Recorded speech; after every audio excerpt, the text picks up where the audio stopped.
Hello, I'm Mariama Dryak-Valles. I'm the director for the Polar Science Early Career Community Office, and welcome to the Leadership Toolbox, Team Building and Navigating Conflict. PSECO, who's supporting the workshop, is hosted at the University of Colorado Boulder within the Institute series, and it's supported by INSTAR. And we're really excited to be sharing this material with you today. PSECO is a national level office supporting Arctic, Antarctic, and high alpine researchers.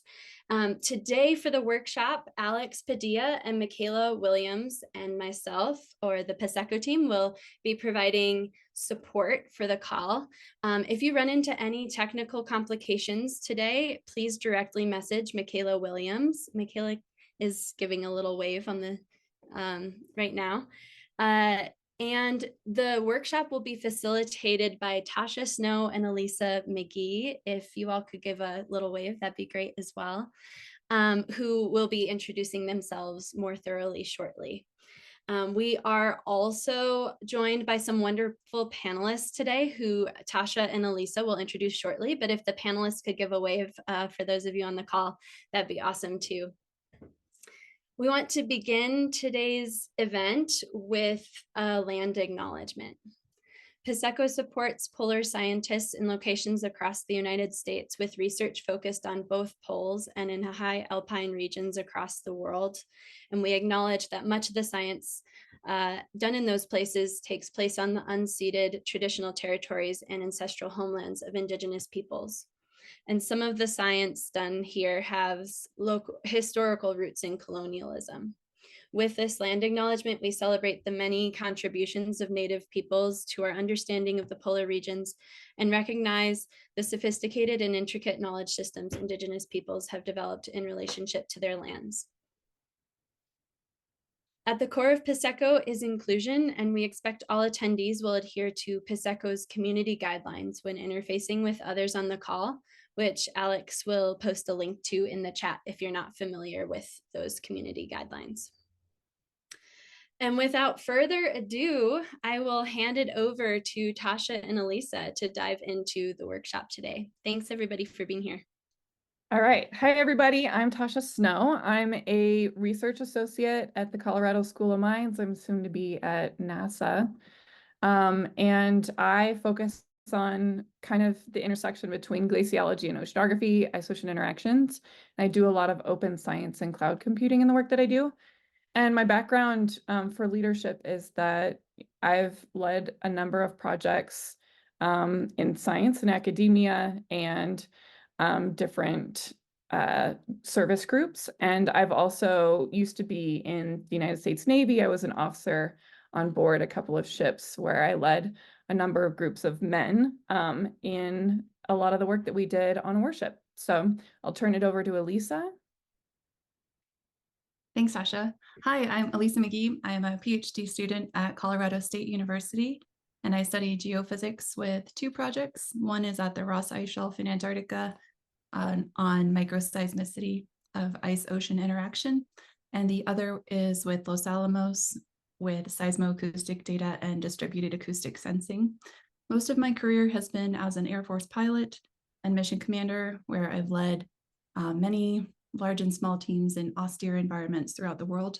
I've also taught as an assistant professor at Metro State University in Denver and as an instructor at the U.S. Air Force Academy in the departments of physics and geoscience. The leadership stories I have to tell are centered on these roles and as a mission commander and faculty member. And for those of you who are able to make it to our last leadership workshop, just a little recap of what we went over. We talked about indicators of good leadership, being morale and productivity, that leaders are made so we can work on being a leader through training our skills, practicing and giving and receiving feedback. We can develop our skills that way. That emotional intelligence is key for practicing good leadership, and this is what distinguishes between average and exceptional leaders. We talked about leadership styles, so autocratic, which is hierarchical, democratic, where we work as a group, and laissez-faire, which is a hands-off approach for leadership, and then provided some hands-on leadership tips that you could apply pretty quickly and easily. So if you didn't get to take a look at that, or if you weren't in that workshop, go ahead and take a look at the recording that we have. We'll provide that information there in the chat for you. So from there, I'm going to pass it on to Elisa to talk about today, what we're going to work on. Sure, thanks. The most exciting thing we have is first our panel discussion with our 4 experts. We have a 4-member panel with polar scientists with vast experience as leaders in field and lab settings, and they've navigated conflict and will share their thoughts on this topic with us. There will also be time for Q&A at the end. That will last about an hour, and then we'll go into maybe 10 minutes of the content listed here. Lastly, Tasha will lead a scenario-based training where we'll resolve common conflicts in the lab and the field using breakout rooms in Zoom and on the Miro board. The content will be provided as Google slide links, and you should receive a link to those at the end. And the Miro board is also available to every participant after the event to review contributions and content. All right, let's welcome our 4 panelists and start off with introductions. If you'd like a full bio, we have their information on the event website as well. Let's start with Christina Hulbe, a professor at the University of Otago in New Zealand. Christina, would you introduce yourself, please?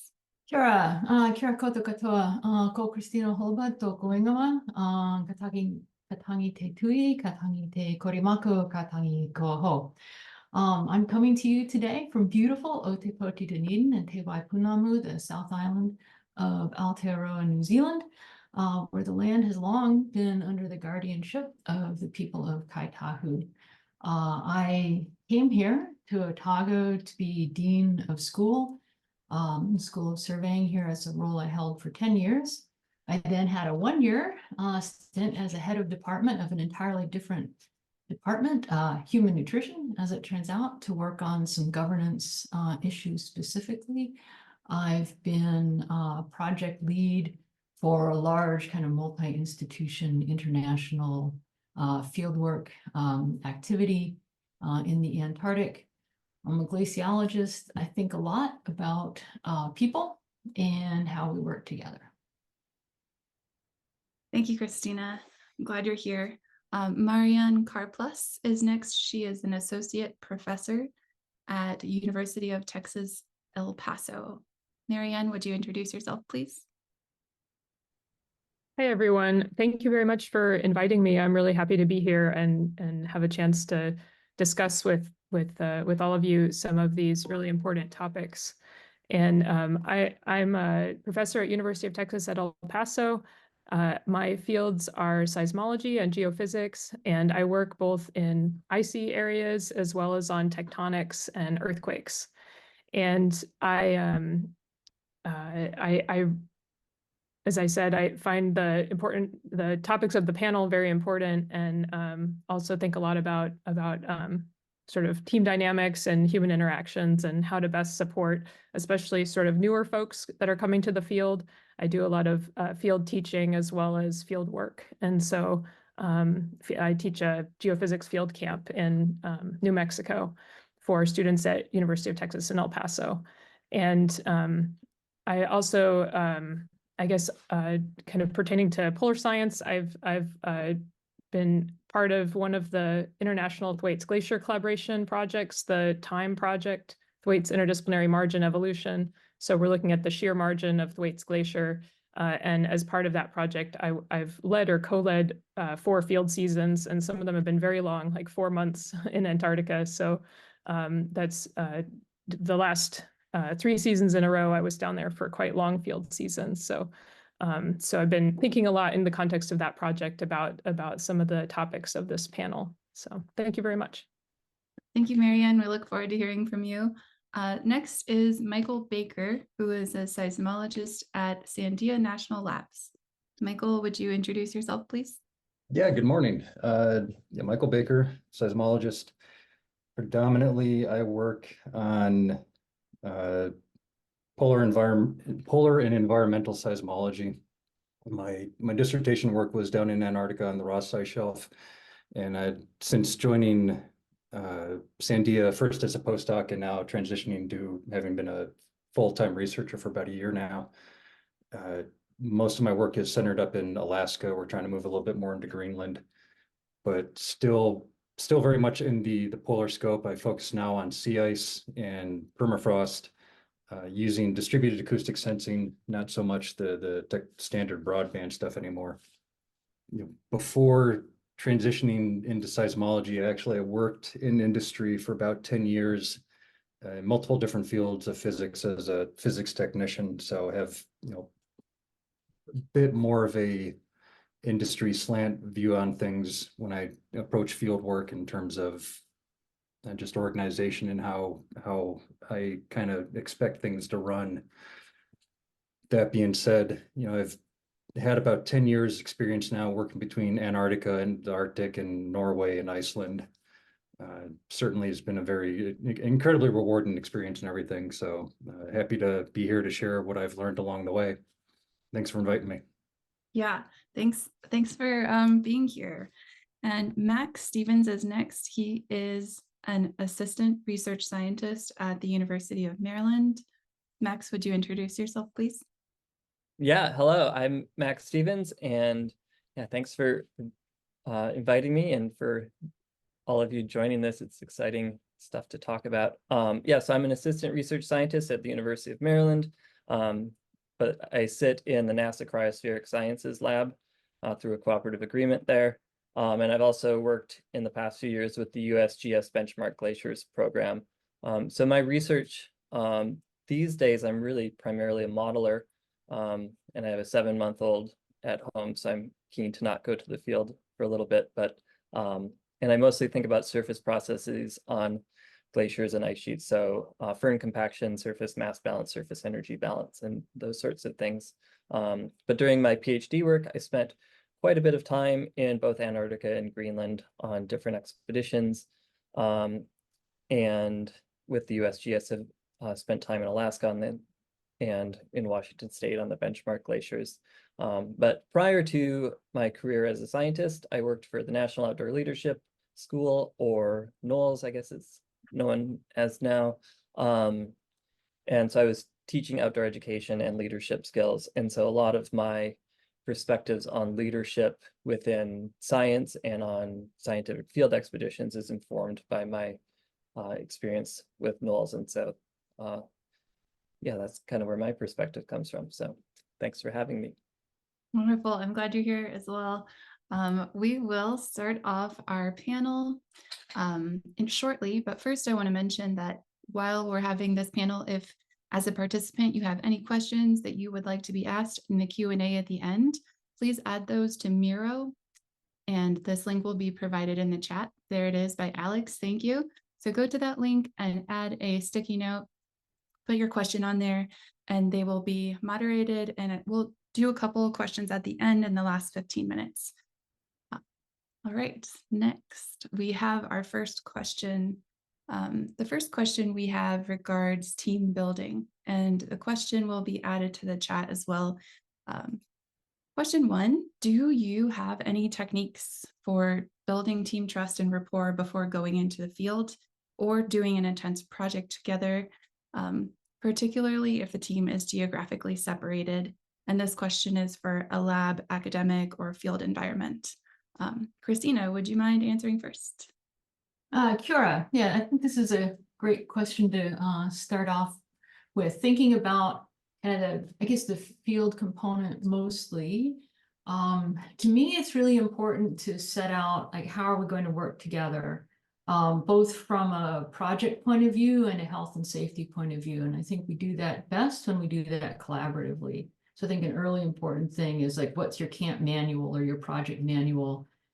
Co-develop that together, but not starting with a blank slate. Like, have an idea of how you want it to go, have an outline that people can build around, but then, be receptive to the conversation. I think that's important for people learning about each other and how each other communicate, and kind of what different people in the group's priorities and prior experiences are.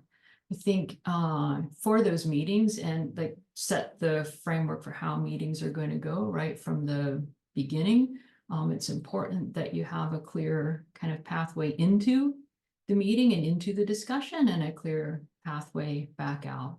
So here in Aotearoa, it would be quite common to do a karakia, which is kind of a statement of kind of collective work. So we're coming into the meeting, we're now focusing on this, we're not focusing on anything else, we're bringing our energy and our kind of active participation. But then when we end, like, we need a way to end. So that could be another karakia or some other kind of statement to say, and now we're going back out.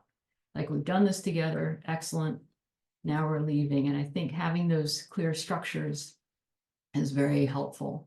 One final thing, if we have a group of folks who haven't worked together before, I really like shared or paired introductions.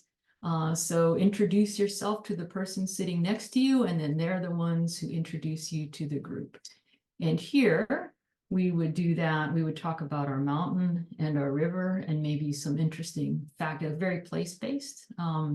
So, where do you call home? And then something interesting about you relating to that place or where you are now. And that's usually pretty funny, and a great way to get a sense of the person who's being introduced and the person who's doing the introducing. What did they remember? What did they highlight? That's really cool. Would you mind sharing an example of your place-based? Sure. So I would say that when I hear the word mountains, I see the High Sierra, and when I hear the word river, I see the Sacramento. I'd say it in Te Reo Māori, in the Māori language, if I'm here. But so people in Aotearoa Māori kind of affiliate to, or mountains, rivers are part of their heritage, their lineage. And those of us who are not Māori can still think that way. And as a matter of fact, when I hear the word mountain, like, I have a mental model, right? We all do. And but that way of introducing kind of connects us, right? It grounds us. And it's not about us specifically. It's not about me. It's about the things that shape the way I view the world. And like, that's the kind of power of that kind of way of introducing yourself. And it helps people find connections, right? Oh, I've been there, or I know that maunga, or that's the river where I used to swim, whatever it might be. Yeah, I love that.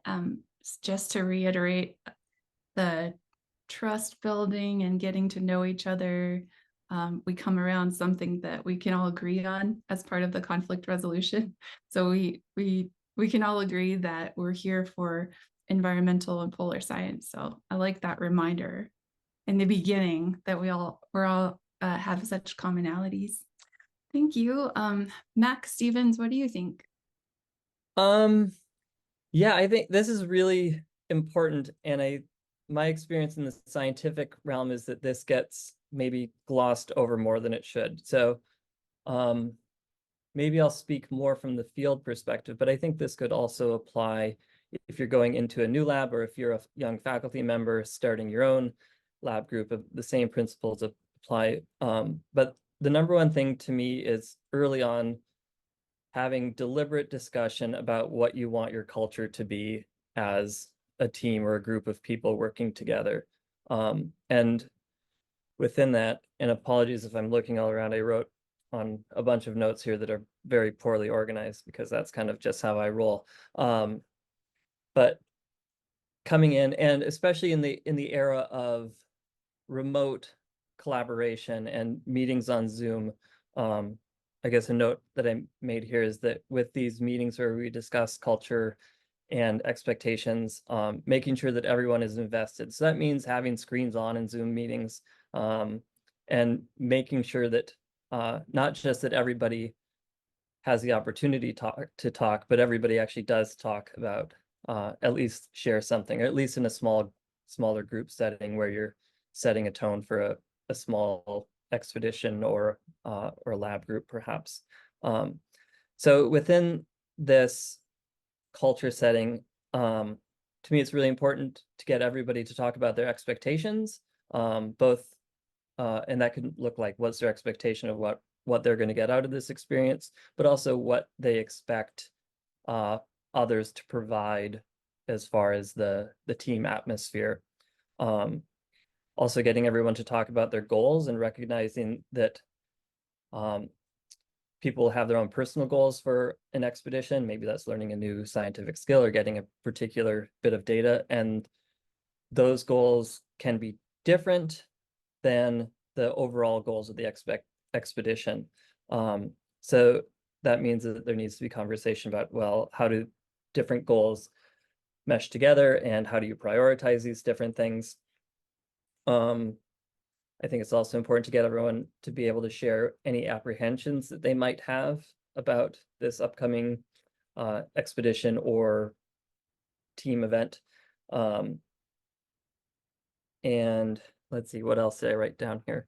Oh, and then clearly defining what the leadership structure is. And I wasn't in the last meeting talking about leadership styles, but recognizing that different groups and different expeditions will have different leadership styles, and figuring out roles within that, so that if things go poorly, okay, well, who is in charge and who makes these decisions? How do we make these decisions together?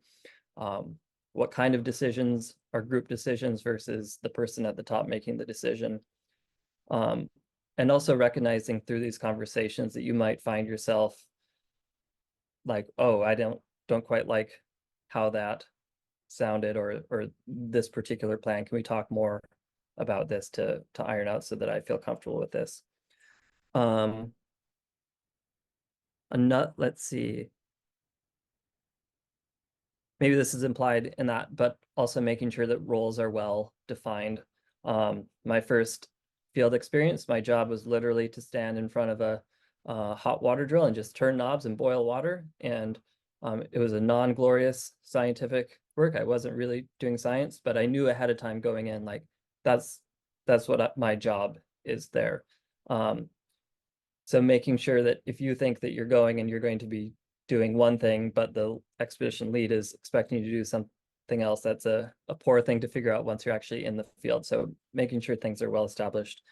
And then finally having conversations about people's personalities and getting to know, like, what do you look like when you are stressed, and what do you need to be happy on a daily basis in a challenging environment? And you can come up with lots of questions that way, but I better cut myself off, otherwise I ramble, as you've already seen. No, thank you so much. Thanks for reiterating that, all of those points about code of conduct, expectations, team roles. It's good to hear that from your perspective, that what we shared in our first workshop is important. So the last thing that you noted about just making sure everyone knows what their default setting is, sort of, and when they are, what they look like when they experience stress, is, I think, can help build the team. Because if I know that about you, then I won't make up something like, oh, wow, she's really losing it, or maybe I'm more quiet when I'm stressed out. And now that you know that, you can support me in it and stand up for me. So that all builds team trust too. So I really like the answer. Thanks, Max. We'll move on to the next question for the sake of time now. And second question is, can you describe an experience you've had as a leader where you needed to use quick and decisive action to respond to a problem? And maybe that was an unpopular decision on an important issue, but time was the factor. Marianne, do you want to go first? Yes, thank you for the question. So the first thing that came to mind reflecting on this question was a number of situations faced the last couple of Antarctic field seasons where we had logistical changes or challenges where we had to respond in a short time frame to, say, news that we would be a week later getting out to the field, or maybe in some cases even more than that. So we were quite delayed getting out to the field, for example. And so the sort of the decision making was how we would respond to the change in the logistical support that changing in different ways. And so sometimes these were very quick decisions requested by this was through US Antarctic program with the ITGC, the International Thwaites Glacier Collaboration, trying to get out to the deep field, which is kind of a specific case where a lot of things don't go as planned and a lot of flights are delayed, and there's a lot of challenges related to that, where everybody on the team is maybe under some stress because of the changing schedule. Maybe their piece of the project is at risk of being cut, things like that.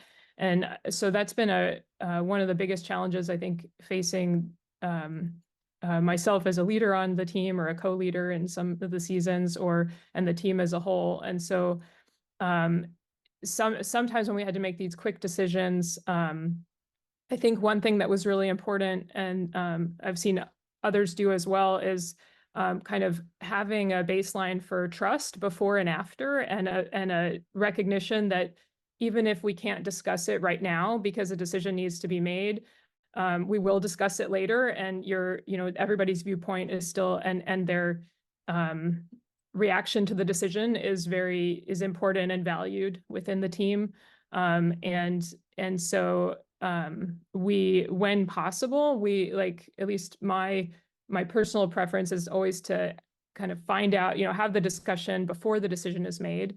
But if a decision needs to be made, then I think having had discussions in advance, managing expectations, Max kind of touched on this a little bit about talking to team members in advance about what do they expect from the field season, and in these cases where logistical factors can change a lot, you might have 50 days in the field, or you might have 20 days in the field, or even less.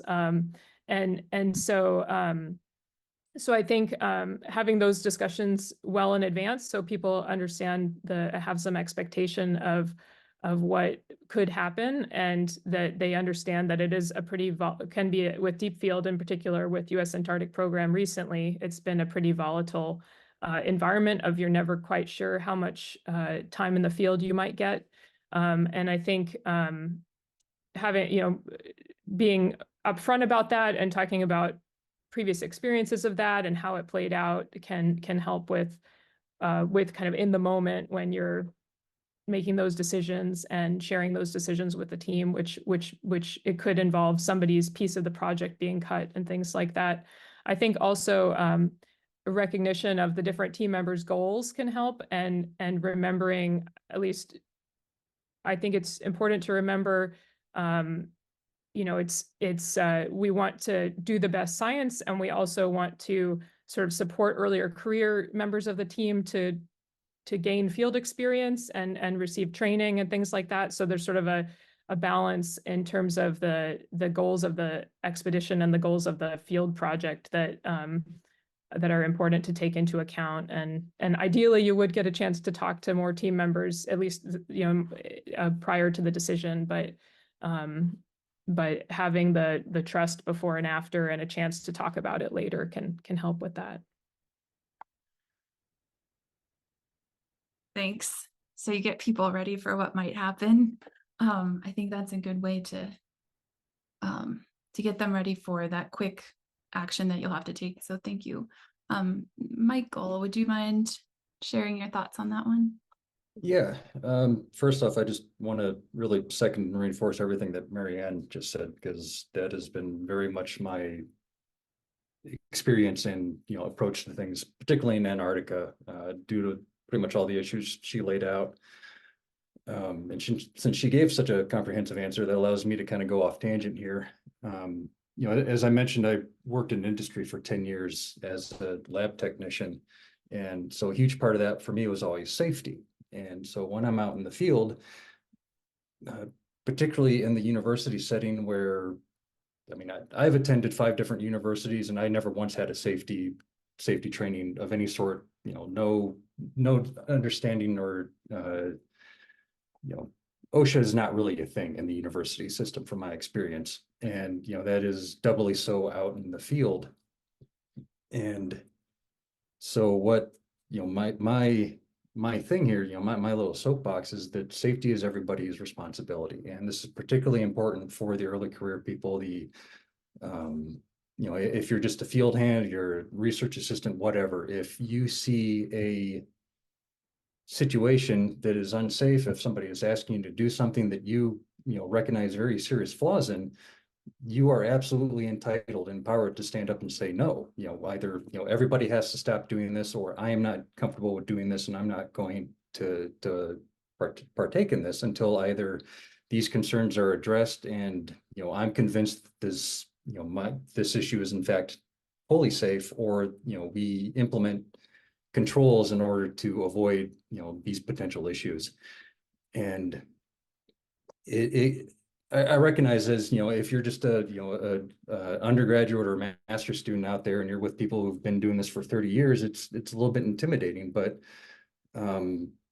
it's a lot worse if you don't speak up and somebody gets injured, or I mean, even in Antarctica, because you're 2-3 days away from safety and there's no spare parts for the equipment. So, I mean, not just for personal and human protection, but also for the safety of the equipment, because you don't have the resources for first aid or for, in the field repairs. So, and I've had multiple instances where I have had to speak up, and for the most part, the geosciences are nice because everybody's a lot more laid back. If we want to talk about regular physics, then yeah, you run into a lot more egos in that field. But most geoscientists, particularly the ones that have been out in the field for a long time, they very are much tuned into the safety aspect of things, and nobody is being maliciously negligent.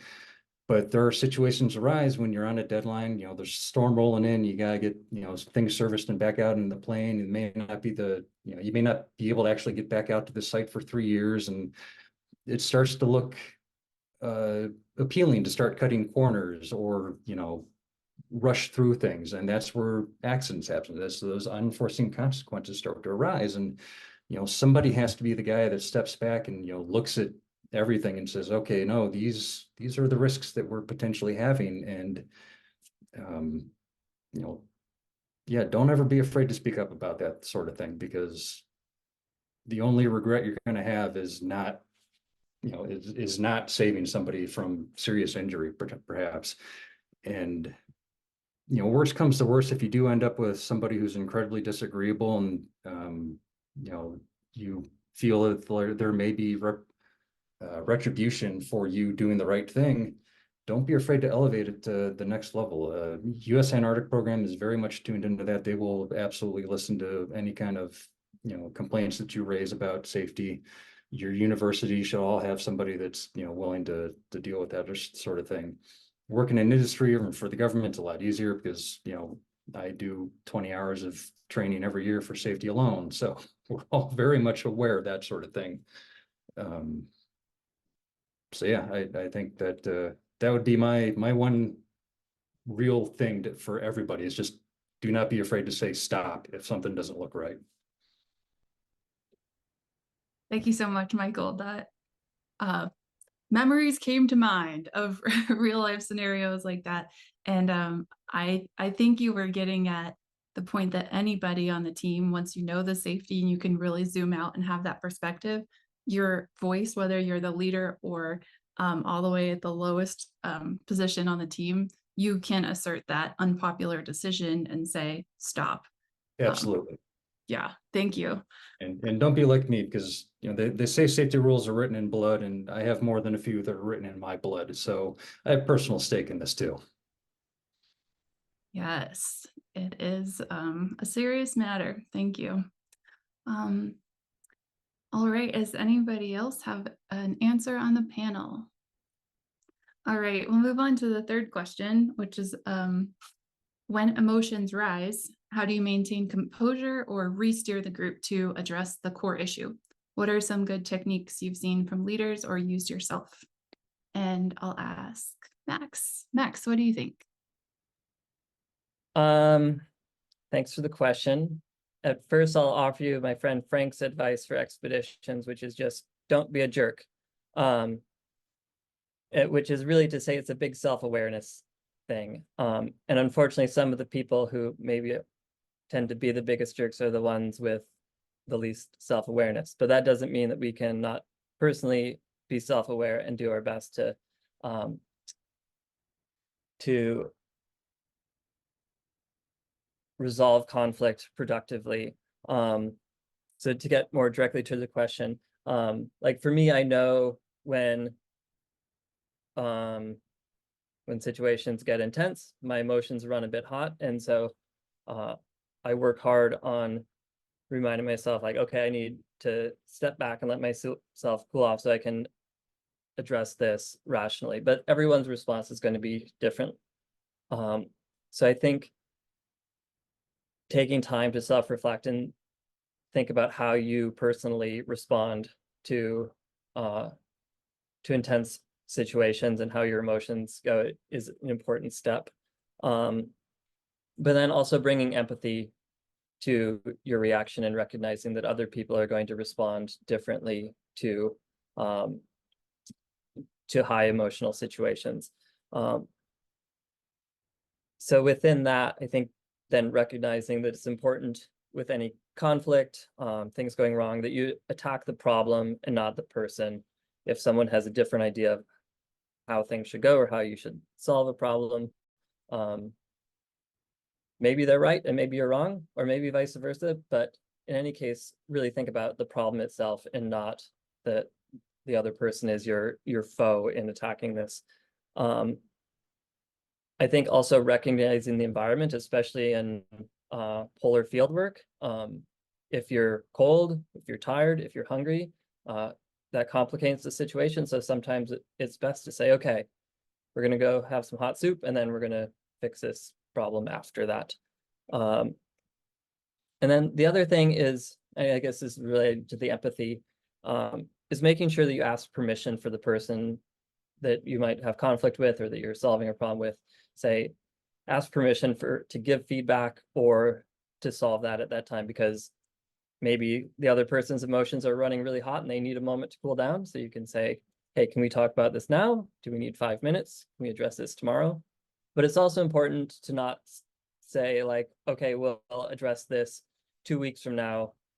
And by that time, the emotions have cooled or you've moved on so much that it's really hard to do that, which I think kind of lends to more probably strife in your team in the long run.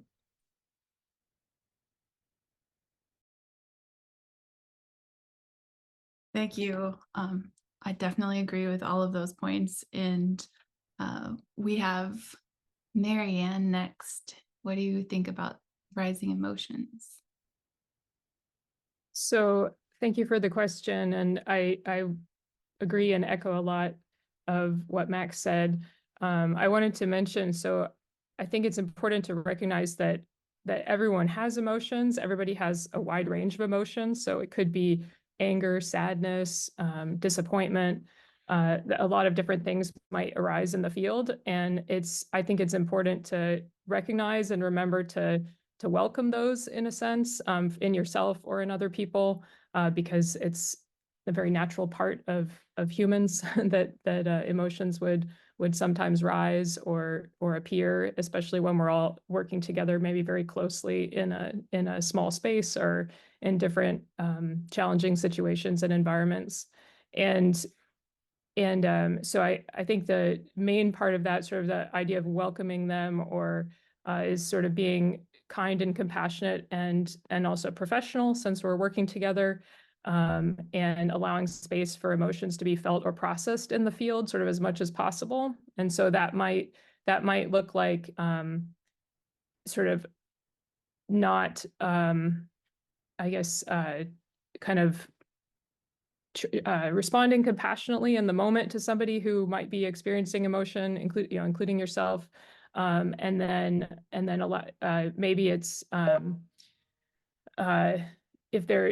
if you need to kind of recognizing that sometimes people may need to like step away from a conversation, or there's different ways different things people might need. They may want to express that within the conversation, or they might need some time to kind of process what's going on and then come back to the conversation. So just a recognition of kind of communicating about what different people might need in those times, and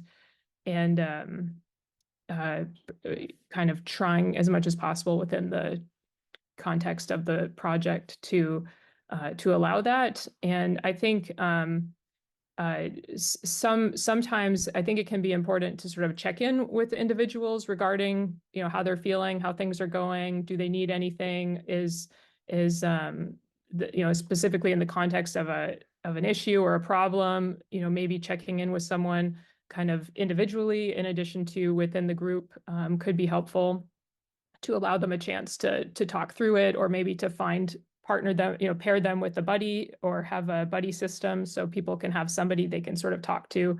I know this past field season, we had kind of a buddy system, and I know people were sort of sharing all kinds of different things. They might share something with their buddy, and their buddy might check in with them about like, hey, in this storm, do you need some help shoveling out your tent? Things like that, even small things or bigger things that can really kind of help people kind of support each other through different things that they might be facing.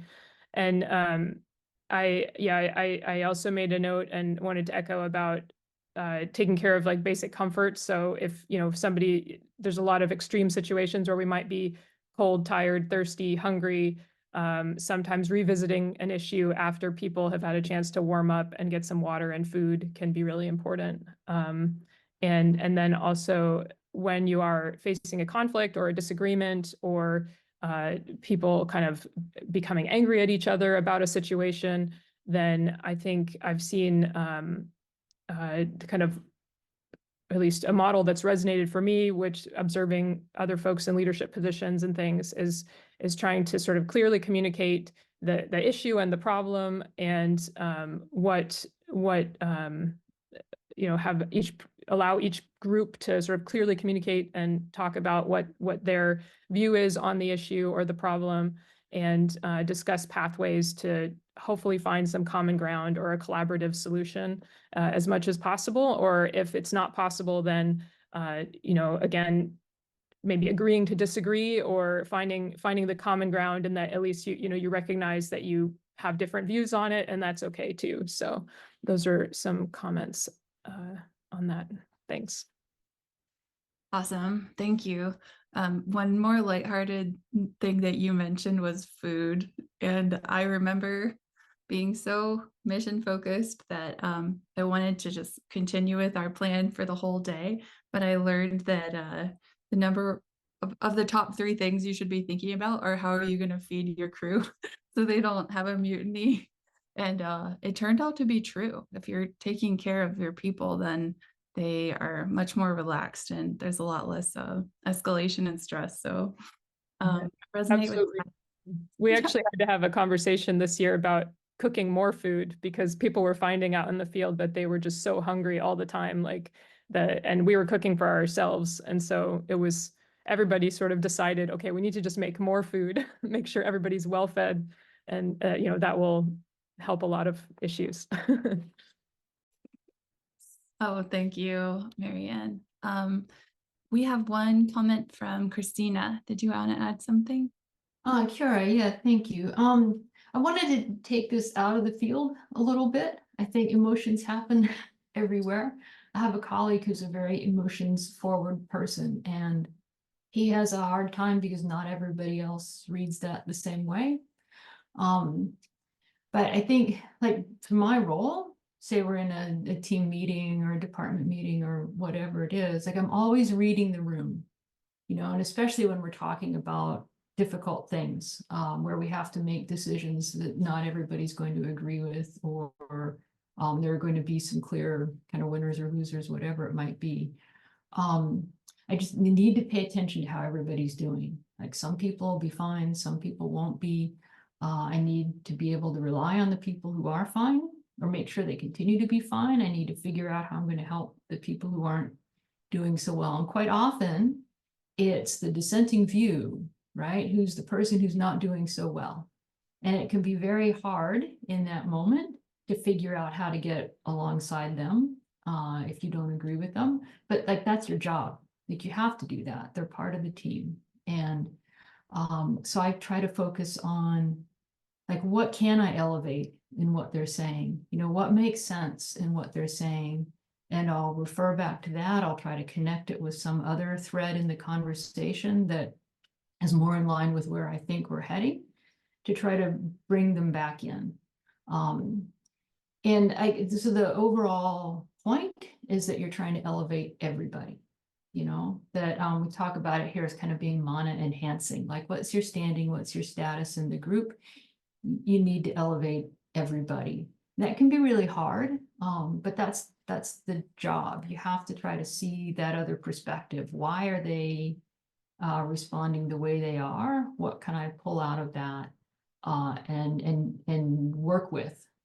So it's another way I say it is, like, whatever that thing is that's really annoying me about you, like, in that moment, that's the thing I have to love the most. Like, because that's you, right? That's an expression of who you are. And if we're working in a team together, I've got to work with you. I got to work with that. I have to figure it out. Like, the one thing, though, that I won't do that with is disrespect, right? We have to respect each other. And if we're not respecting each other, like, we're just never going to sort that out. But that's something you have to deal with. You can shut it down in the moment sometimes. Again, read the room. But otherwise, that's a thing to deal with separately. I will, like, after the intense event in a meeting, if I thought that other kind of people withstanding shouldn't have left me alone to deal with it, I will go and tell them. I'll say, where were you? Like, why didn't you have my back? And be very clear about what my expectations were in that moment. And then, like, talk with them about why they didn't. Like, okay, so what was going on there? How are we going to do this differently? How are we going to be on the same team in the future? Just really kind of that team focus, elevating people focus. Because I think, as Marianne said, like, expressing emotions is important. And I think in general, especially in science, we're terrible at that. And we need to be better at that. Thanks very much. Those were great points. And it reminded me of when Max said to attack the problem, not the person. And I've also heard love the person, hate the behavior, as a part of just embracing that we have to work on a team together, and I care about you no matter what. So the next question is regarding morale, a decline in morale, which takes us from emotions rising and having to re-steer the group to what if morale does decline. So the question is, what are signs of a team's decline in morale, which may lead to conflict, and how do you mitigate them? And this one I'll send to Michael. Sure, thank you. Honestly, I find that the biggest signs always are visible first in nonverbal communication. You know, people's body language is really important in conveying how they're interacting with each other, how they're feeling and whatnot. And I recognize it's kind of it's a tough skill to gain. I personally, I do a lot of people watching. I've also been around dogs my whole life, and dogs are experts at nonverbal communication with each other and with people. You know, humans are at a disadvantage because our ears and tails don't have the same, can convey the same depth of emotion, but you know, the foundations are still there. And you know, so you look for people's posture or their, you know, their shoulder, their jaw lines, or you know, whether or not they're furrowing their brows and everything. And you know, Max mentioned it earlier though, but you need to build a baseline with people to understand, you know, how does this person act and hold themselves when they're comfortable? And then any deviations from that then tell you, okay, this person actually looks like he is getting stressed out, because the difficulty is that everybody is different. Everybody, more or less, a lot of us have the same verbal tics and everything. If somebody's got their brow furrowed or they're clenching their jaw a lot, that's usually a good indication that they're upset about something. But a lot of people say, "Oh, always look at eye contact. Is the person making eye contact with you if they're talking?" Well, that wouldn't work with me because I don't make eye contact with people in general when I talk at all. Other people, they always make eye contact. So that, again, it's important to establish that baseline of, what a person's normal is. And, once you understand that, you can see where things are, where things may be starting to lead towards conflict. I mean, same with dogs. Sometimes you just have to separate them. If you get two dogs in an enclosed spot and they don't like being there, you'll see it building, and eventually one of them is going to snap. So before you get to that point, you just need to put them in separate spaces, and that involves, if that requires that they don't go out on missions anymore together, then so be it. If you have to sit down and discuss with them individually to figure out exactly what's going on. Maybe it's particular behavior that the other person is engaging in, or they're just, some personalities don't get along. Individually, those people would be the sweetest, greatest people, but get them together and they do not mix whatsoever. But I think a lot of what Max and Marianne and Christina have already gone into is really extremely salient to this kind of stuff. You have to understand everybody's baseline. You have to understand what a person's boundaries are. Some people are extreme introverts, some people are extreme extroverts. If morale is low, a lot of people, they want to sit and talk together and discuss their feelings and everything. Other people, they just need time to themselves to sort it out themselves, and then they're perfectly fine. But they need to have a certain set amount of time throughout the day in order to devote to their own mental health. They don't get that by discussing their feelings with other people, and it's totally fine. People are different. You need, if you can't pick that up just by interacting with them on a casual basis, then as a leader, you really do have to sit down and have a frank conversation with them, and be very forward and open. It's like, hey, this isn't this is a judgment-free zone. Basically, we're just trying to communicate and determine what everybody needs in order to be happy here. And the other huge difference I would point out, just not only in the field, but in life in general, is a lot of times in stressful situations, some people, they will bring their problems to you, and all they really want to do is vent. They want to get their frustrations out and set it out into the universe, scream it into the void, basically. Other people, actually, they come to you and they want advice, or they want to know your opinion on things, and find a solution, work towards it together. Again, those two types of people are very different, and they, applying one solution to the other person generally just leads to a lot of frustration. So it is really beneficial, again, to just sit down. If someone is stressed out or complaining, ask them, all right, well, tell me your problems, but then also, what can I do to help you with that problem? Offer up, either you let them know that you're equally willing to just offer your ear or to offer your advice. I think most people are, if you approach them as adults and as rational human beings, are willing to reciprocate. And I mean, really, I don't know that there's any 100% certain way to, get through conflict when you're out in the middle of Antarctica and people are just not gelling. But I think the best you can do is just communicate. There are some really great insights there on, I think the message is practice recognizing people's body language, and you'll get better at it. Absolutely. Very important for the emotional intelligence part, and preventing the decline in morale in advance. I'm very much, cut it off before it starts type of thing, because once it gets to a full-blown conflict. Thank you. So I'll just get maybe 1 minute response from Max, and then we'll move on to the Q&A part.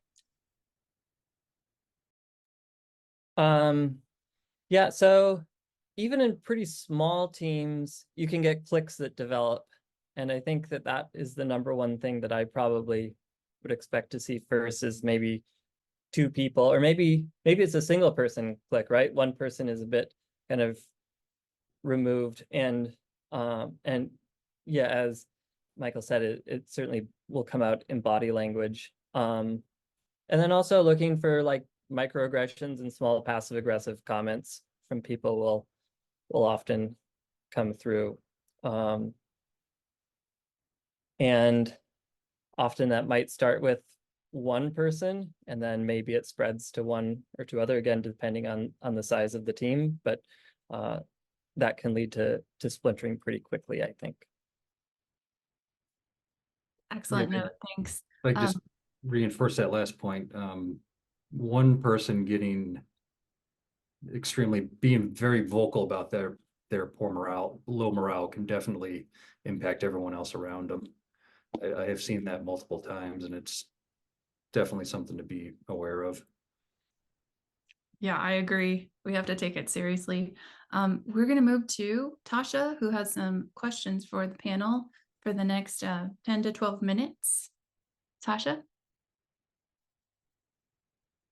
Yeah, great. Everyone has some awesome questions in the Miro board, and I'm hoping we can get through a few of these. Some of them will be useful for later on.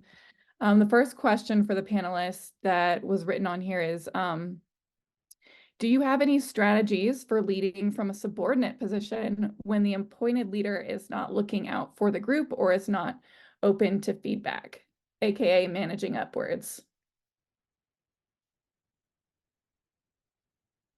Yeah, Max. My default in this scenario is to try to recognize what needs to be done to further the goals of the expedition, and to just work hard and do those things. I tend to be, I guess, I like to keep myself busy, and so if I'm feeling frustrated with the leadership structure, it's like, okay, well,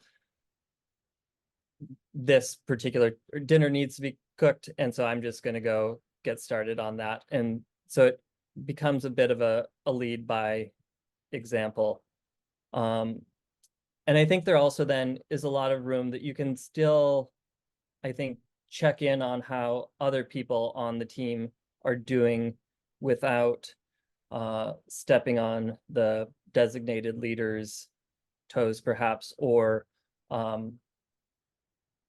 well, I should say, but you have to be careful in that role so that you're not kind of producing your own clique and reducing morale, right? But just being, I guess, trying to be a positive team member and checking in and making sure everyone's doing well, and doing what you can to advance the goals of the whole group.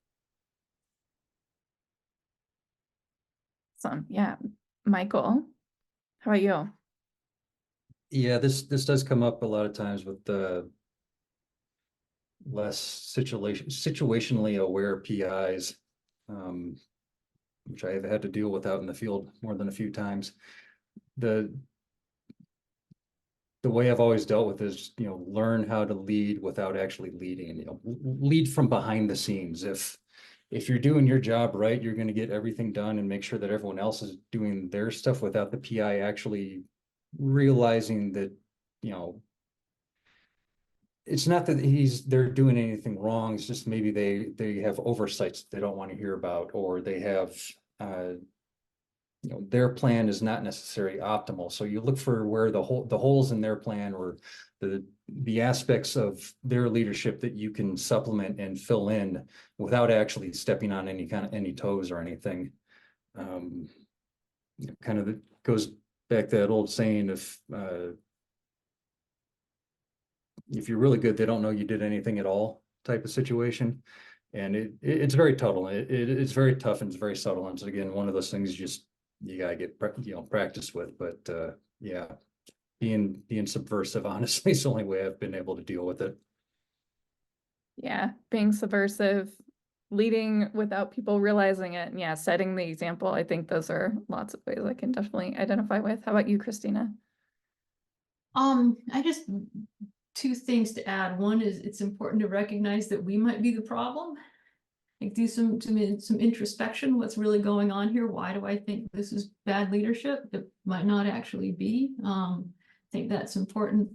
And I think also kind of understanding how dangerous instability in the group can be, right? Sometimes it's better to just, you know, as Max was saying, like figure out how to keep everything moving forward. And, you know, let that leader do whatever they're doing. Just keep the group, like focus on the group, focus on stability and safety. Yeah, I really like that idea of, you know, reflecting on your own biases potentially. But yeah, I think also, yeah, as Max mentioned, thinking about how we can check on each other if there's things that go awry. Yeah, both of you had some good ideas on that. All right, so for the next question, in terms of the work required before the first meeting that we talked about earlier, what considerations or strategies do you use when recruiting and building your team?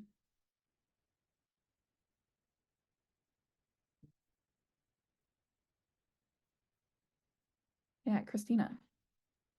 You can go. I always talk about, I talk not about what the project is when I first talk with people. Like I talk about who I am. I want to know who they are. I talk about values and ways of working and kind of all those conditions that you need for success, more than I focus on the specific skills or you know, kind of those more technical aspects. I think people can learn skills, right? If, you know, you're recruiting from a certain pool, people already have a lot that they're bringing in the technical space. And it's more about like, how do I work? How do they work? Those cultural components. Yeah. Thinking how everyone works together. Go ahead, Marianne. Yeah, I think I would say it's kind of the biggest thing that I usually am thinking about when talking to somebody about field work is getting on the same page in terms of expectations. So basically trying to talk to them and let them know sort of what the field work will be like, and kind of checking in about even if they've never done it before. Like I've been to the field with people who never spent a night in the tent before, and they suddenly are spending many nights in a tent, and it's totally been fine. But I think that the main thing is that they sort of know that people who might be joining the team are kind of aware of what the situation will be like, and some of the and are willing to adapt to that, or to they think that it's something they would be interested in, I guess. So basically I wouldn't want someone to end up joining a field team and then they realize that they just really don't like this experience, because some of the basic aspects of the field work. So if we have to dig holes, if somebody, you know, you don't have to be particularly strong to dig a hole, but if you're willing to like chip in and you know, contribute to that goal as that part of the field work and the other parts of the field work, and it's something you're going to want to do, then I think that's one of the most important things, is kind of the willingness and the understanding of what's involved. And then a lot of the technical skills and camping skills and field skills, I think, can be, you know, is things that it's just important for the team to talk about in advance, and make sure everybody gets some training and understanding of that. Yeah, that makes a lot of sense. Anyone else? Yeah, go ahead, Max. I'll just kind of think about it from the flip side, that if you're being recruited to be a member of a team, I think it's worth asking, like, you know, what do you as the leader see in me, or as my role? And I guess I mentioned this before, but to get a clear idea of why you're being recruited, because I know people who have been excited to go to the field, and then it turns out that the PI was just expecting them to cook meals and do dishes. And so, yeah, good to know from the being recruited side too. Awesome. Yeah. Right. So for our last question, if we could get a couple responders. Someone said they really like Christina's follow-up on the first question, mentioning that not everyone feels comfortable speaking up in a large dynamic or group. And do the panelists have any suggestions on facilitating comments from team members in a different fashion than that group dynamic, potentially one-on-one or email, or how you address that? Go ahead, Christina. Oh, I think Max had his hand up first. Okay, Max, sorry, I looked away for a second. Oh, well, I was trying to put my hand up slowly to give someone else a chance to talk. I feel like I've been hogging the screen time. I'll try to be fast and just say, this is really hard. And I really appreciate that comment from Christina, because people feel differently coming up.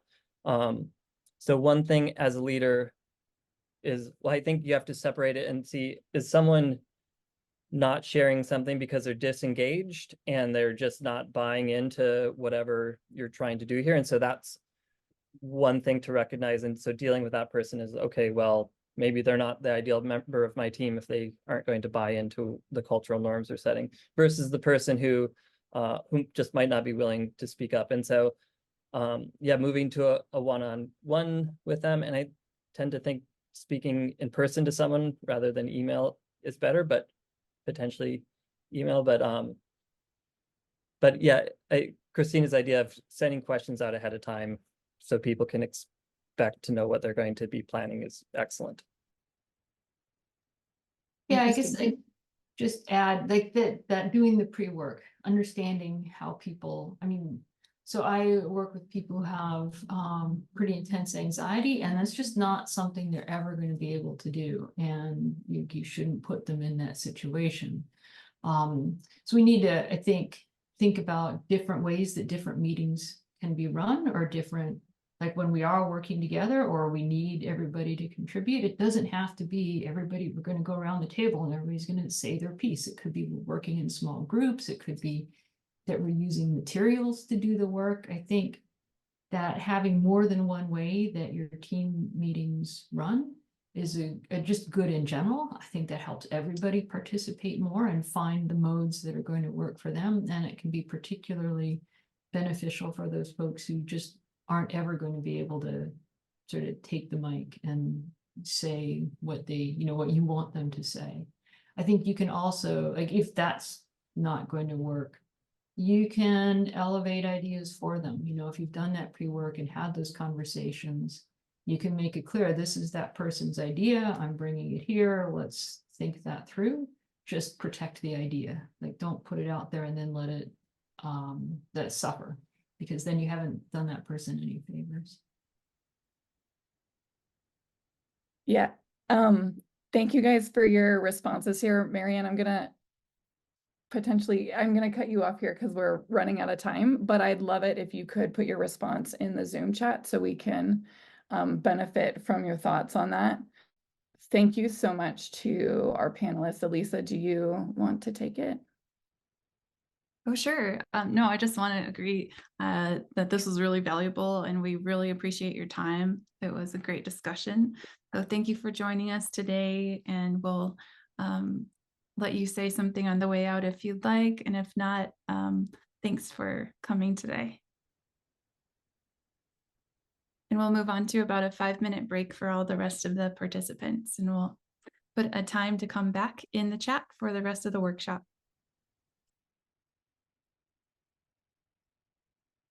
So we'll get into about 10 minutes of discussion on the topics listed here for team building, conflict resolution, and then we'll get into Tasha's scenario-based training, which we'll do on Miro board. On the next slide. So the 5 C's of conflict resolution were provided as a resource to you all in a link in the pre-event email, and will also be at the end of this discussion.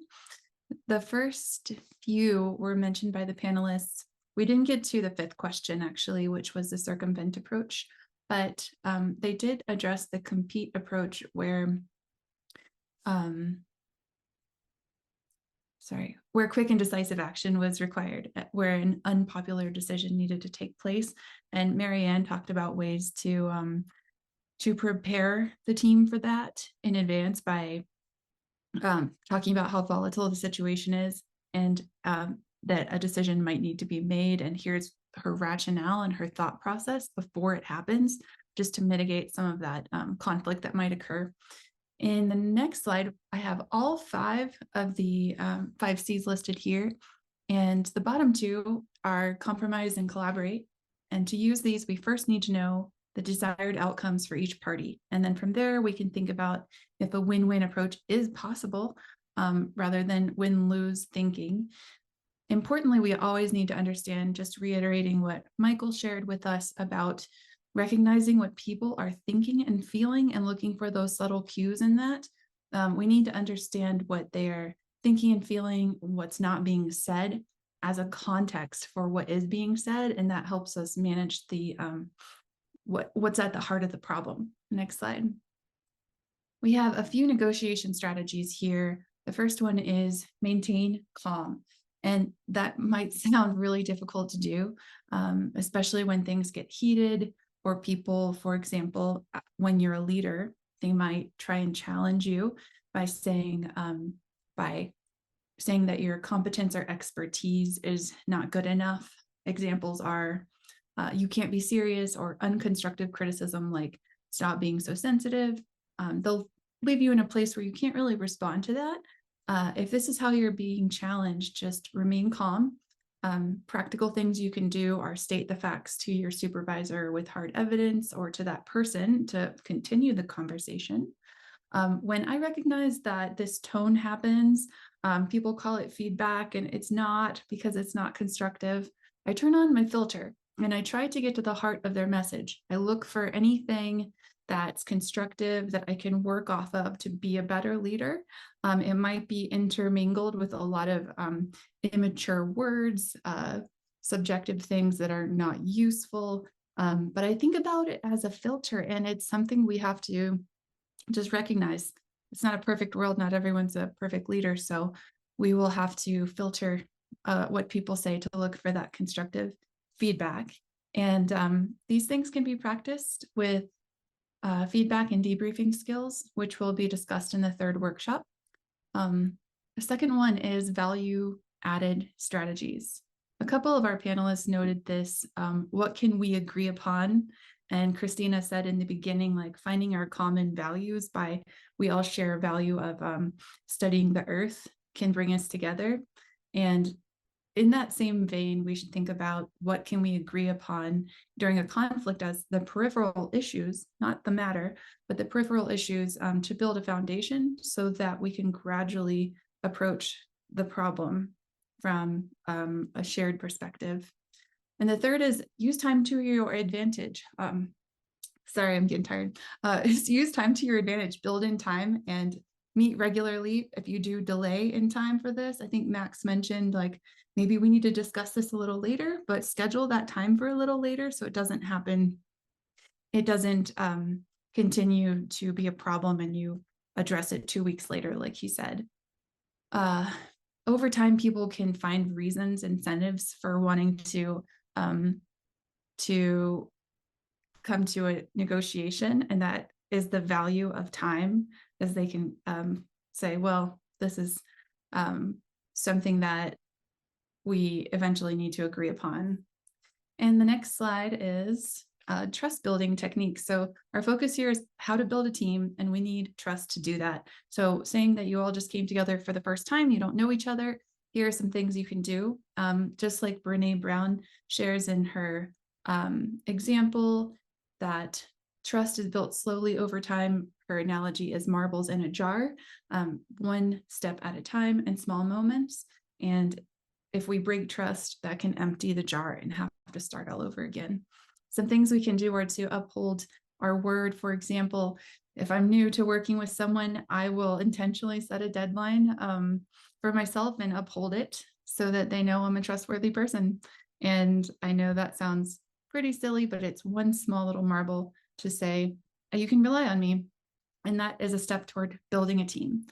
Maintaining confidence and privacy, especially as a leader, you're going to be privy to information that people on the rest of the team should not know. For example, if a member's personal health or relationship is being stressed, you could need to keep that information private. And by doing that, you are strengthening the team and building trust by not sharing it.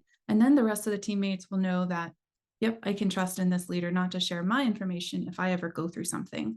From any position on the team, if you hear gossip, it might be it might be exciting, right? I want to hear the news. Maybe nothing else is happening.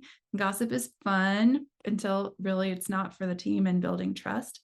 So some things anyone can do are, when you hear that, stop and say something like, I shouldn't hear that, and find your way out of the conversation. Not only does that build trust for you and the other speaker, but the rest of the team who says Elisa does not want to hear gossip about other people. It can be damaging. The last thing I have here is deliberately include and seek out thoughts. And I want to add from the chat, Marianne left us with a comment that many of her field teams in Antarctica have sent notes to each other and handwritten notes for allowing people to write their feedback on paper. And that's another way to hear from group members who may be less comfortable speaking up. So having that option and creating the environment and opportunity for that type of feedback can bolster trust, because not everyone is going to want to speak up. Well, next slide.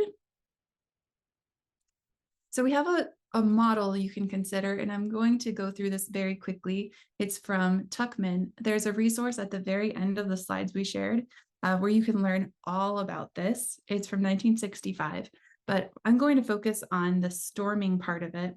So we start from forming a team where everyone's scattered. They are the arrows. The goal remains the same. And storming, we're going to come together over a problem that we disagree on. Next slide.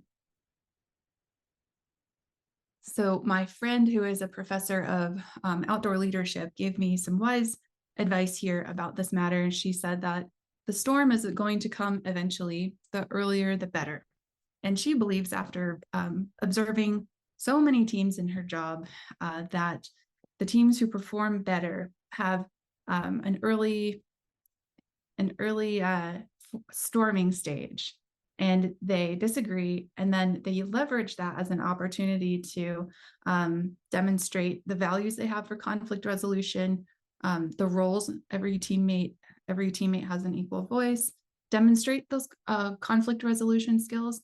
And once everyone on the team recognizes, oh, wow, we overcame an obstacle and we were able to do that respectfully, that actually builds team cohesion and trust. And so in the next slide, you can see they move from storming to norming and performing, really. So using it to your advantage and it happening earlier could be a benefit if done well. And on the very last row, you'll see where the leader is in each of these stages. So in the beginning, think of yourself as giving a talk, like people are looking toward you for the forming, and then it's leader-centric when the problem happens. The leader will direct how the conflict will be resolved. And then eventually you're to enable the group by basically being on the outside and letting them do their thing. The next slide is a Miro exercise. And we have, we have Miro, a link to Miro coming your way in the chat. If you want to add from the perspective of any member on the team, you're in a leadership role or leading from below or as a peer or both, what's one thing you can do to build trust with a new teammate? And you can just add your sticky note to Miro. I see everyone's gotten there for the most part. If you still have any challenges with Miro or anything, just feel free to leave a note in the chat and we'll help you out. All right, we'll have a couple more seconds left for this activity, and feel free to add some notes as we go along. We just have to move on for time. I want to read out loud a couple. Ask your teammate if they have any needs you should be aware of. Yeah, and that was in our panel also. Share time and experience that was difficult for you. Share some personal details about yourself, absolutely, especially for people to know your baseline, as we talked about. Help someone on the team with a task and use that to get to know them. I'll go on to the next slide. You all can still add your notes if you like. So we'll go back to our presentation. And we can go to the next slide. All right, this is something to keep in mind with respect to those answers. If you're applying logic, authenticity, and empathy, those are keys to how to approach someone to build trust. And next slide. So speaking up, why don't people do it? The first impression is shock. And I can recall an example from the Academy Awards where Chris Rock was slapped by Will Smith. Everyone was in shock and they were like, is this a joke? I don't know. They look around to see if someone else will speak up. They assume it's someone else's job. They assume it's someone else's job. We might assume that we need to stay in our lane or say to ourselves, I don't want to stand up for myself. I want to stand up for myself, but I don't want to get into a big fight about this. The next slide, we have things that we can do in practice. And one thing on using your voice strategically is an example from my former boss. There was a large table of higher level leaders, and one of them got really emotional about the status of something. And so across the whole table, maybe 20 people, he started speaking, and it was lively, and it started to get disrespectful. And I looked around like, is the leader gonna say something? This is not okay. And sure enough, he waited strategically for the right time and opening to only say the words stop. And when you say words like this, you may be thinking, but Elisa, I've done this before and it didn't work. What I really liked about the way he did it is it seemed like he practiced. He used his gut, he used his core, he projected his voice, and he did it really slowly and moved his hand across the table. Things like that are what I mean by strategically, and we can practice this. In the next slide, I have one last example, and then we'll move on. Agreed upon flag words, things only your team knows that mean let's stop here and reevaluate for the sake of safety or if emotions rise. All of this speaking up is so that we have a strong team. We're working on building a team and team trust. With that in mind, if you come up with a series of phrases that sound like your voice, you can practice using your voice more often. And then when these things come up, you'll be ready. That's something I did with the words, that's inappropriate. And I was working in an environment that was really not psychologically safe. And I knew every time I'd go in there, I'd have to use my back pocket phrase, which was, that's inappropriate. So I practiced that before going to work, in the mirror, on the way to work. And sure enough, it rattled off when it needed to, many times. But I'll caveat that with, there's so many times I wished I had spoken up and I didn't. And I felt like guilt or some shame about that. And I just want us to remember to have grace for ourselves. And if we have regrets about not speaking up and not being able to, but my take home message is that if we practice and come up with a phrase, we'll be just a little bit more likely to speak up when we need to. And with that, I will move on to Tasha, who's going to give us our scenario-based training. And there's a slide here of resources. Like I said, the resources will be, or these slides will be provided to you so you can look up the resources later. Tasha? All right, I'm going to transition to me sharing the screen now. Can everyone see that? Good. We have talked about, different kind of tactics, and one of the important parts that we've talked about is practicing. So we're going to practice conflict and how we would address those as leaders. And as this slide kind of mentions, this is conflict actually should be thought of as an opportunity for building trust. And I think that's been reiterated multiple times. Sometimes we shy away from it, but it's a really awesome time to build your team. And so we're going to switch over to Miro, and that slide, that link is going to be put into the chat. And I'm going to give you instructions when we get there. We have 5 scenarios that we're going to work through. And I'm going to bring all of you to me as soon as I am brought over. There we are. So hopefully you are all on the example screen right now. And all right. So for what we're going to do here is for each board that we have, and I'll show you those in a moment, what you're going to work on, there's one scenario per page. And for example, the scenario that I'm going to work you through really quickly to show you how you can do this as a breakout group, we're going to send you to breakout groups of 5. An example that you might work through is, for instance, a grad student working for you reports missing another deadline during lab meeting. Another student is impacted by this and begins yelling at the other student. So what you'll do is I've created a framework here for you to kind of think through this problem ahead of time to think about how you would react. And I'll move through those one by one, and then we'll place sticky notes for ideas that I've had for each of these. And so zooming in here, what other information would you need to know for context? You have a lot of context when a scenario happens. So what might you typically already have in your arsenal? So one thing is, have they had similar outbursts before? Another example is if there's known extenuating circumstances for either of the students involved, the person missing the deadline or the person yelling.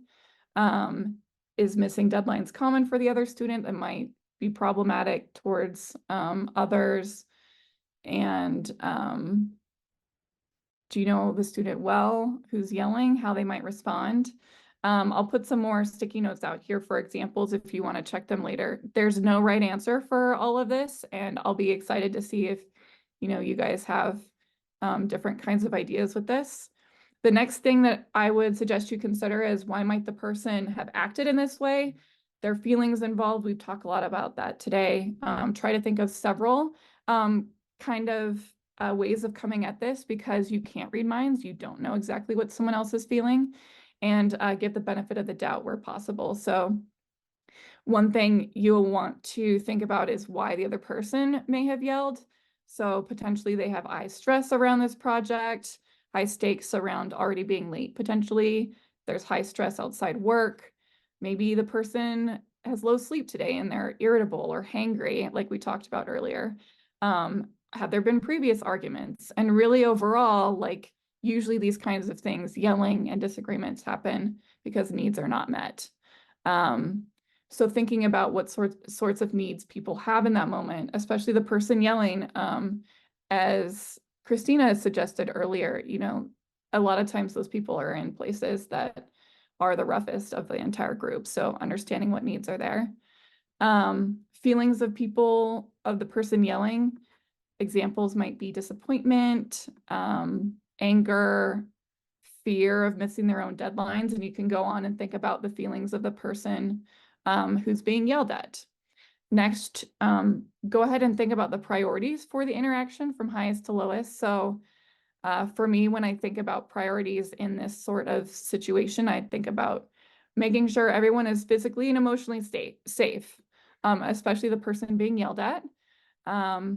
Boundaries being set would be a next goal of mine. And then getting the person who's yelling on board with boundaries, stopping their behavior, apologizing, or feeling remorseful. Those might be all things I would prioritize from top to bottom. Empowerment, we talked about that a little bit when we were discussing earlier, making sure everyone feels valued and not ostracized, and then building trust. And then step by step, how you might accomplish that. So we have to think a lot about time. What do you have to do immediately, and what can you do potentially later, and thinking about what each of those are. So for this, you can think about halting the behavior and what you might say. Definitely interrupting somebody, like, hey, please do not yell, stop, whatever it needs to be. I tend to try to keep a level emotion and voice except for when I need to stop a behavior right away. And thinking about here, my first priority is to stop the yelling, and I will request someone to leave the room with me if they don't. And from there, I'm always constantly helping to de-escalate and reassure. So I might be saying, it's okay, you are safe, let's talk about this, take a breath. And so from there on, I would think about setting boundaries to ensure safety of all members. And so saying like, we do not yell at each other, we show respect to each other at all times because we care about each other.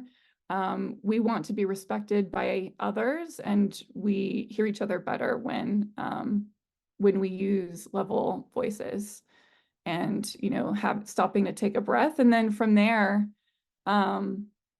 we can start to think about, getting apologies if that's possible, reaffirming that people are valued. And from there, you may need to take time apart, kind of reading the room, or you may be able to kind of go back into conflict resolution immediately. But either way, coming back to the conflict resolution where you can talk about exploring feelings, needs, and solutions, and so on. So that's kind of an example I have. So from there, we're going to break you out into groups, and you'll notice that if you look at this board, you can take note of which breakout group you're in and go to that column. So each column is for each breakout group. And then scenario 1 at the top is the scenario that I want all of you to kind of address together, every breakout group. And then if you have time at the end, there are a few more scenarios going downwards. Each panel is a new scenario that you can work through if you're interested in it, whichever ones you're interested in looking at. But together at the end, we're going to talk through scenario number 1. I'll get a few groups to elect one person from their group to kind of just give a brief summary of what they come up with for scenario 1 at the end. Does anyone have any questions on that? You can pick up each of the sticky notes here and place them. Choose whatever colors you like, and then double click to add any notes to each of the sticky notes. And I suggest that you kind of tackle this, add some ideas as individuals, and then come together as a group so that everyone kind of gets their opportunity to add sticky notes. All right, so everyone head over to your breakout groups. Does someone from breakout group 2, since you guys were the furthest ahead, do you want to say anything about, we were thinking about if we have issues with collaborators on our project, like thinking of priorities and your step-by-step. Does anyone want to give any input from group 2 by any chance? It looks like you guys were the furthest ahead. I mean, I can jump in. We didn't really talk. We were just mostly working. Oh, wow. That's why you guys, yeah. Yeah. But it worked really well. Like everybody was kind of putting up their ideas, and there are a lot that were very similar. But in terms of the step-by-step, I mean, I think just kind of like dealing with the physical, emotional safety to start with. That was like in the moment. Making sure each person has a voice and is able to be heard. In the previous ones, we talked about like figuring out, like a little bit more about the history of these 2 individuals, and also perhaps what a successful collaboration looks like for them, to each of them, and helping to use that to then figure out setting expectations and guidelines and behaviors for going forward, that have to have buy-in. So they in order for it to work, both people are going to need to buy in. So we didn't quite get to like how we would do that. Yeah. And yeah, I see some nice sticky notes on here about facilitating new operating patterns based on the meeting, scheduling an opportunity for them to discuss, like kind of you know, kind of creating opportunities for gluing them together is really helpful. Yeah, that's awesome. I'm really sorry for cutting y'all short on this. But definitely you can go through the scenarios, you can like kind of work on those on your own. And as you go through them, you can think about how you might react differently if you were a supervisor, a peer, or a subordinate through this. You can think about, you know, the 5 C's in addressing this. And then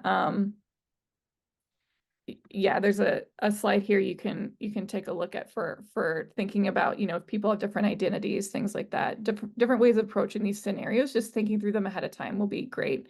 And there's no one right answer. So kind of to summarize, we had the panel discussion, role-playing scenarios, and I hope you guys got a lot out of this. I'm going to turn this over to Mariama now to close out. Thanks, Tasha. Thanks everyone for rolling with the punches. We had some internet issues on the CU end and a little off on timing, but we're so excited that you all came and engaged in the workshop today. We're really excited to see you in this next workshop on April 3rd, Leadership from Above and Below, Building Safe and Constructive Work Atmospheres. As always, if you're not already connected with our newsletter, please subscribe to that. And Alex is also posting a link to the post-event survey in the chat. So please take a second to let us know what you thought of this workshop. Please do go back into that Miro and take some extra time on the bits you weren't able to address and spend a little bit more time thinking about how you can apply this into your lives. Thanks so much again. Thank you to the organizers, Tasha and Elisa, and to the technical support. And I hope you all have a really good day. So for those of you who need to hop away, definitely do so, but we'll hang on for a couple of extra minutes for those who wanted to chat through anything with Tasha. Thank you. Thank you guys. Thanks for coming, guys.